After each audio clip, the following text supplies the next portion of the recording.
To me now, I believe, if you ask me who I am, I believe I'm a lifelong learner. And that's what OCW introduced to me, being that idea that if you want to learn anything, you can simply go and look for the content. It's probably there.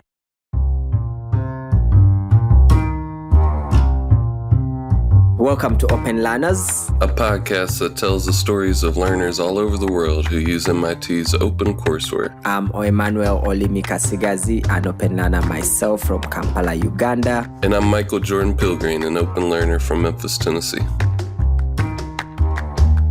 So, Emmanuel, do you want to do the honors of introducing today's learner? Sure. Today we are going to hear from Jerry Vance Anguzu, an open learner from my home country of Uganda. Jerry is what I would consider a super learner. He took his first OCW class in statistics in 2020 while he was a student at Kyambogo University, a prestigious university here in Kampala. In the past 4 years, he not only graduated from Kyambogo University with a bachelor's degree, but he also completed his MIT certification in statistics and data science. He also earned a certificate in computer and data science through MIT's Emerging Talent program, which goes to show the kind of drive that Jerry has. He not only achieved the bachelor's during that time, but went on to add on more certificates, more degrees, and OCW has been very crucial to that journey. So I can't wait to hear what the episode.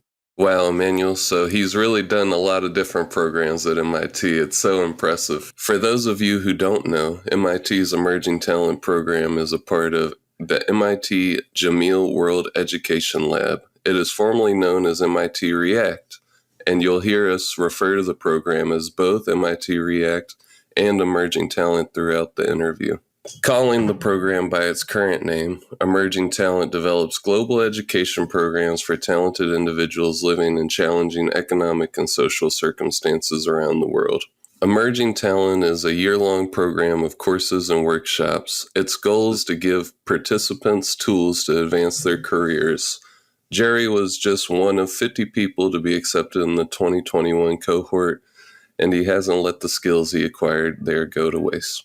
That's right, Michael. Jerry started his own business in September 2023. It's called Eva PESA. It's a banking and investment fintech platform that also provides financial literacy resources to people in sub-Saharan Africa.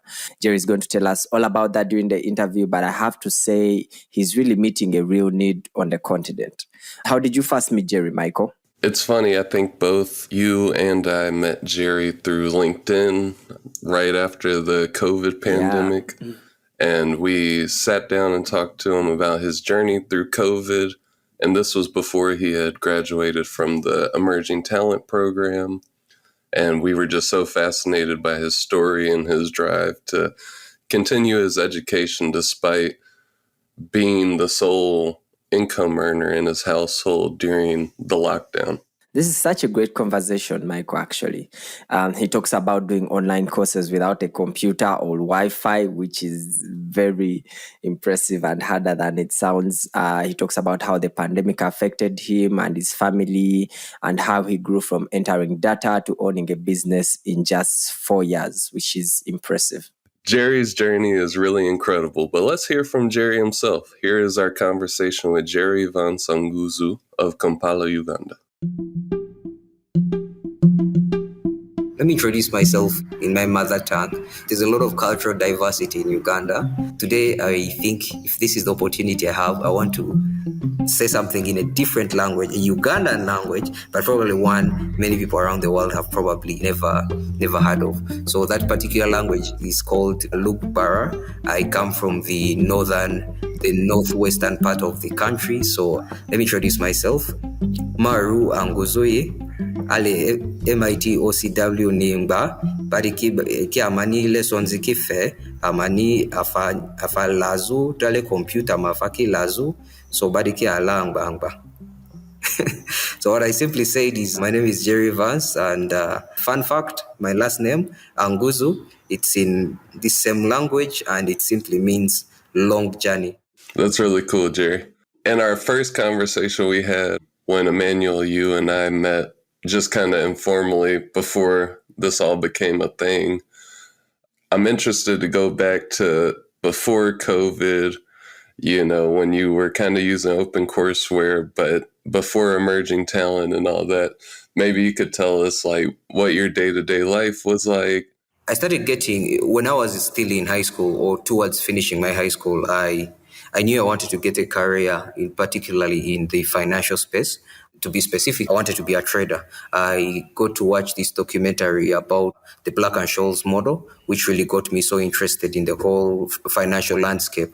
And from then, I really started going down into that rabbit hole. Then very quickly, if you're interested in finance, you'll get to learn about the 2008 financial crisis. So I tried to read very extensively about any kind of information that I could actually get about that whole crisis. So the question to me was, what do I then pursue after? Because I was then convinced, like, I really wanted to be in the financial field. And that's really what I wanted to do. Unfortunately, there isn't a course of financial engineering in Uganda. So if you wanted to become a financial engineer, you have to look for your way around and get something else. And I think, to me, the closest thing to financial engineering at that time was statistics.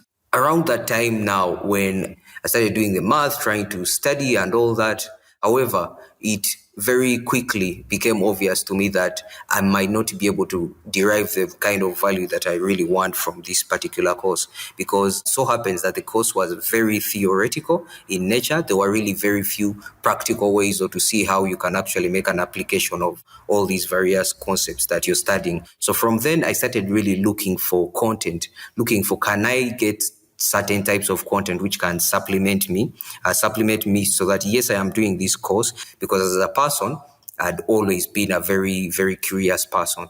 So when I was really in this point, that is when I started looking around online, what kinds of materials are there. And growing up as a child, I'd always known about MIT in particular because I was interested in physics a lot. So I kept on reading about famous physicists. And many times, if you read about physics long enough, you come across ideas from MIT. But you always had that kind of aspiration there that one day maybe I want to go to MIT and maybe study from MIT. However, that didn't seem to be something which I could easily realize in the short term. So I started getting into what kind of material is actually out there. Is it possible to learn from MIT without necessarily going to campus? So that's when I started looking through and seeing what kind of content is actually out there. And very quickly, you come across then MIT OpenCourseWare.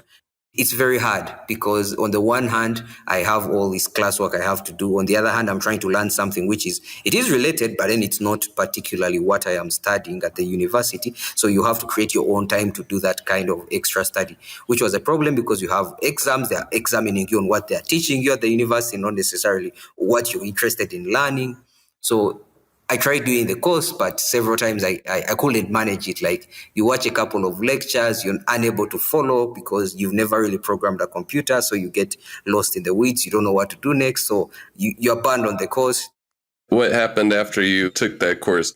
Lead us up to the pandemic and kind of where you were during that time too. The pandemic happened when I was in towards my final years in the university. So now remember, like what I had told you earlier, that it was really hard to particularly study the course while I'm also having my classwork. So to me, in a way, the pandemic provided a very great opportunity because here we were, schools had closed, university had closed, and we really had nothing to do. We were just literally sitting home. So this is the time I really started taking this course seriously because one, I had time on my hand and it was indefinite. We didn't know when this was coming to an end. Now, as soon as I finished the first course, which was Introduction to Computer Science and Programming in Python, I was immediately interested and got to the second course, which I also completed during that time of the pandemic. And like I mentioned, the reason why I believed I was able to, because finally I had time, I had a computer at that time, and I just acquired a computer. Then I get all the time I need to actually concentrate on this course. Oh, wow, that's amazing. You mean you are doing all these classes before without a computer first? Yeah. Give us some background on that. So I didn't have a laptop initially. What I had was a smartphone. So what I will do is I explicitly remember my smartphone, a Huawei Y330. So I love it because it was my first ever smartphone that I owned. So I used to download the content and keep it on because it was very hard watching it online. So funny enough, there used to be a place near where I stayed. It was a university, not where I went, but it was a medical institute. So they had Wi-Fi on. So internet is quite expensive in Uganda. So you wouldn't be able to download a file of 500 MBs, at least in that time when you have no income. That's a lot of data. Only 500 MBs, don't even talk about 1 GB. And these courses are a lot of content. So what we used to do is we used to run to the institutes outside because, of course, they couldn't let you in. So outside there, the Wi-Fi could sort of reach where we could stand. So believe me, there used to be a line of people who are literally standing on the road, and we termed it as tapping the Wi-Fi.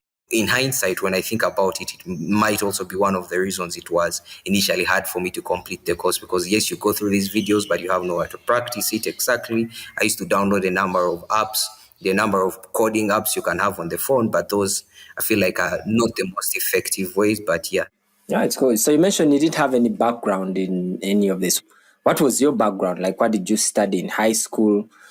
And maybe as a follow-up question, I know in Uganda, most from like primary, we are using English all the way. Was that the same case with you as well? Or because most of OCW courses are in English?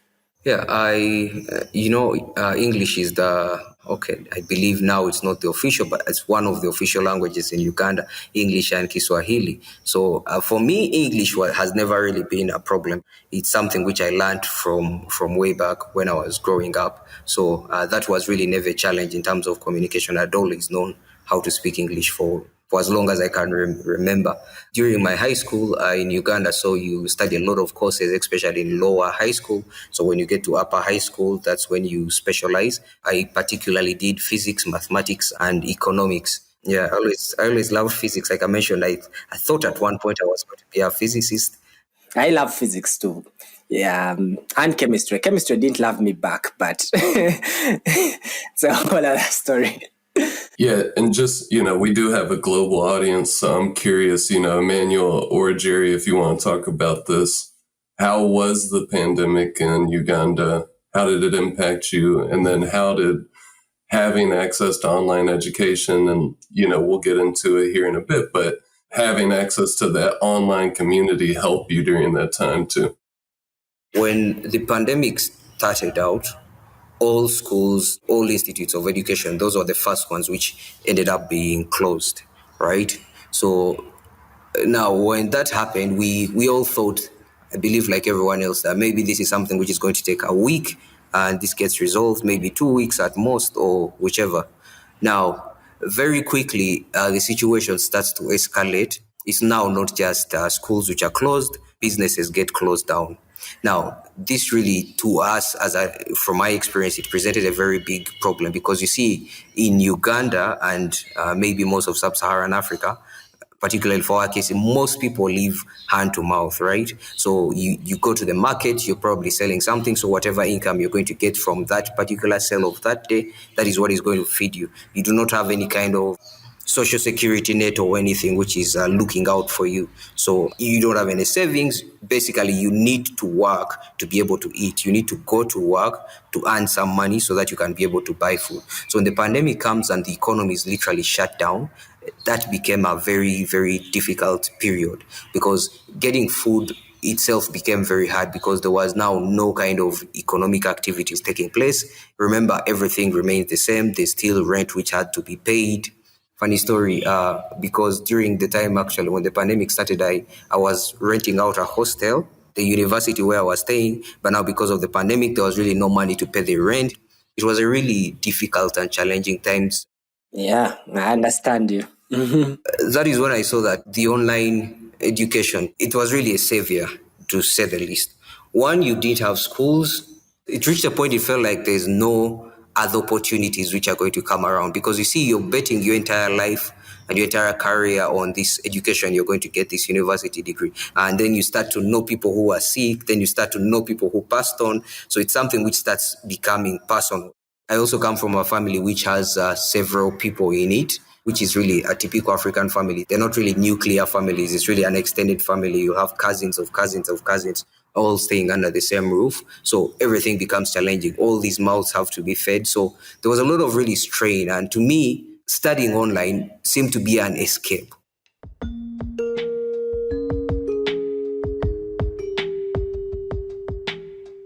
This is a very interesting journey. You went from just trying to do these courses on your smartphone, the pandemic happens, then you get your own laptop, then you do the actual courses on your laptop. Very, very powerful story. You mentioned you are many at home. Have you ever, the things you are learning and this world that you had been exposed to, have you tried to pass that on, or any impact in your surrounding, maybe your cousins at home, you've introduced them to OCW? The person who I introduced to OCW is my brother. He was doing engineering, so I kept on telling him about, actually, there's this platform, you could get a lot of content, especially from the engineering side. So as a relative, that was the one key person I believe I introduced. However, beyond that, here's something which is interesting that happened. I'd done a bit of Python, and I now knew and understood a bit of Python or programming in general. So many of my colleagues actually didn't know what Python was. So several times they kept on asking me, what are these things on your computer? What are these things that you're studying and all that? So that is when I kept on telling them, oh, you can actually learn this content online. You can learn this content online on this particular platform. And in a way, over time, I started becoming I like to call myself an OCW ambassador, telling people actually, you can get this kind of education online. You don't need to pay anything. You just need to have a bit of time. Yeah, I was going to say that's really awesome. I was wondering if you could talk a little bit about how you found out about MIT Emerging Talent, and, kind of after that. I don't know when in the process you decided to be a business owner, but maybe you could talk a little bit about founding a business and how that looks day to day too after the Emerging Talent. I remember that whole quote that learning from MIT is like trying to drink from a fire hose. So to me, I really I got hooked to the whole MIT culture, because I could see there's something I have actually learned, especially in terms of how they were explaining the various concepts. To me, they simplified a lot of things, which I really love. So from that whole process of always wanting to see what kind of free materials MIT putting there, what kind of resources can I gain from MIT, one day I come across this program which is called MIT React. So I start looking further into what MIT React is, learning further more about it, and MIT React, which is now MIT Emerging Talents, further about it, and I realized that I actually fit the profile to be able to study under this program. So I write my application, I send it through. I remember it was a very daunting task because you had to do a virtually proctored exam before. So I remember I had to wake up very early in the morning to try and do that. And after I did the exam, I kept on wondering if I am going to pass or I'm not going to pass. Waited a couple of weeks, and then I received that message that I'd actually been accepted. This should be around 2022, when we are still in the pandemic. Once I received that letter that I've actually been accepted, to me now this was it. I'd always wanted to do MIT, and here now I had a really legit way to actually do this content. So it's a really comprehensive program which gives you a lot of support, and the community is really very helpful and very welcoming to really anyone from around the world. We were part of a cohort which only had 50 learners, so that really gave me a lot of confidence boost, oh wow, I'm part of only a group of 50 people who have accepted into this program. From thereafter, we also had the Entrepreneurship Leadership Bootcamp, the MIT Bootcamps, which was really very insightful, which started getting me excited about the whole entrepreneurship and what it was, because we had a team where we came up with a proposal for a project which was called Unibuddy.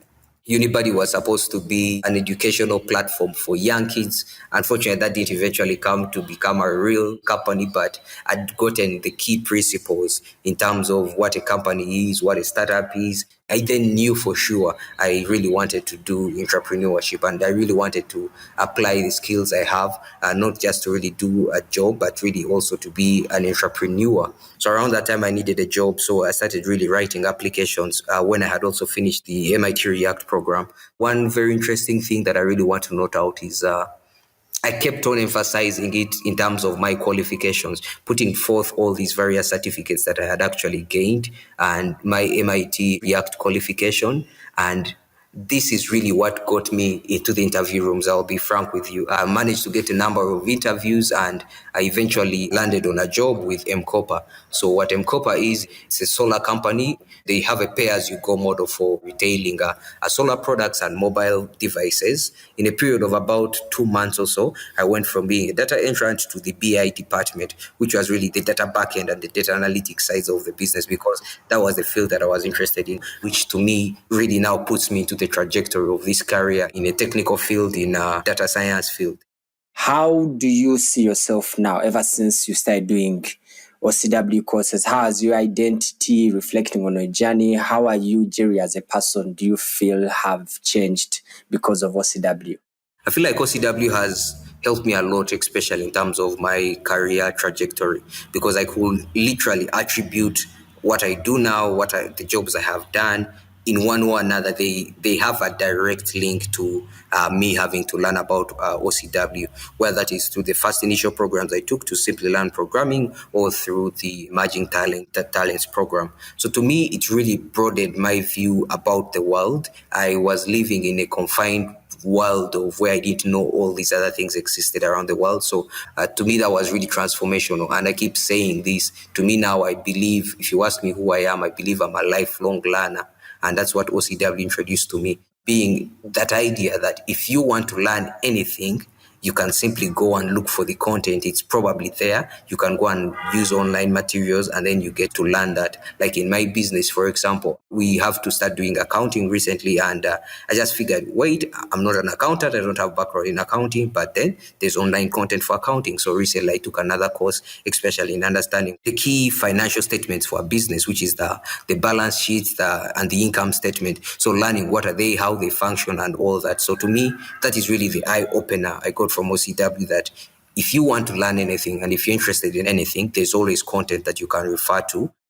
All right, Jerry, I just want to give you time to elevator pitch your business and what it's all about, since you got the skills at your previous role when you were doing the data analytics.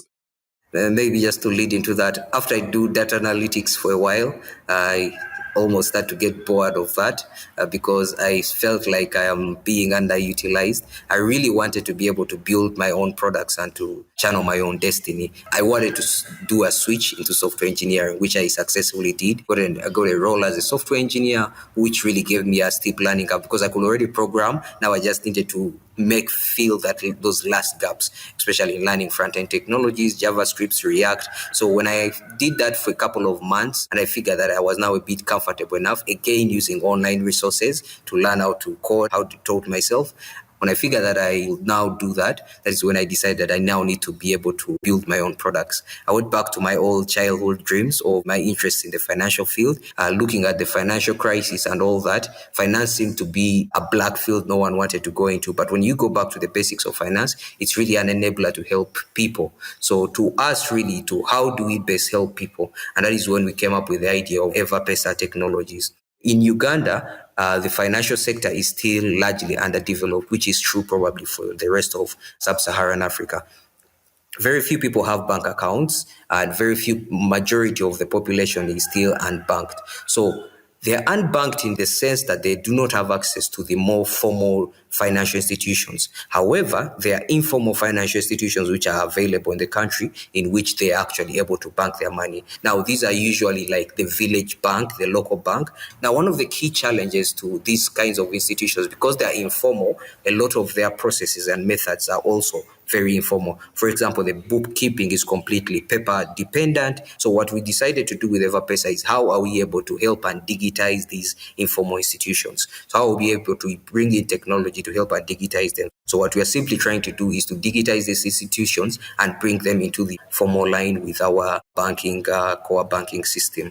And then what we are also looking to move into is to be able to provide investment opportunities, and not just any investment opportunities, but we necessarily want green investment opportunities so that people are able to invest in sustainable businesses using this platform. Investments have traditionally been an inaccessible field for most people. Many people have been scammed. Many people have lost so much money because they do not know or they do not have ways in which they are able to make various investments, because the clientele of circles ideally wants to grow. So we decided to build up a platform which can provide for them a diverse investment opportunities, so they're able to, one, learn about money, they learn about financial literacy, but they're not really stop there, but they're able to take action.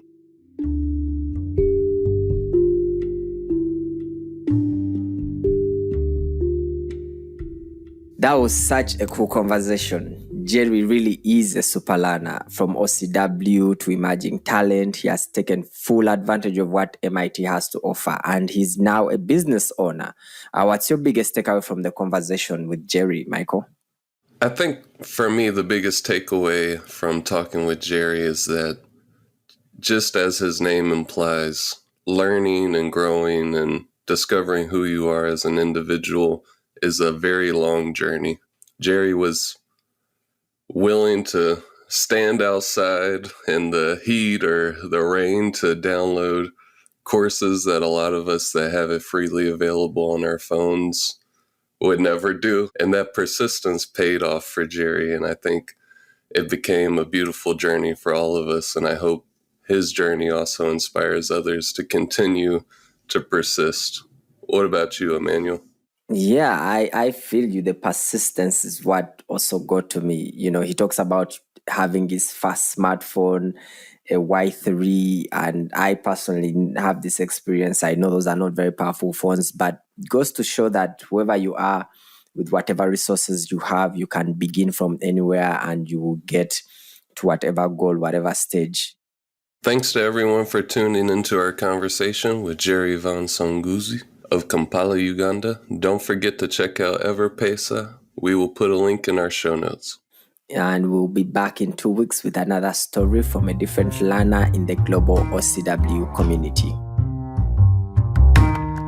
Open Learners is produced by Alexis Hott.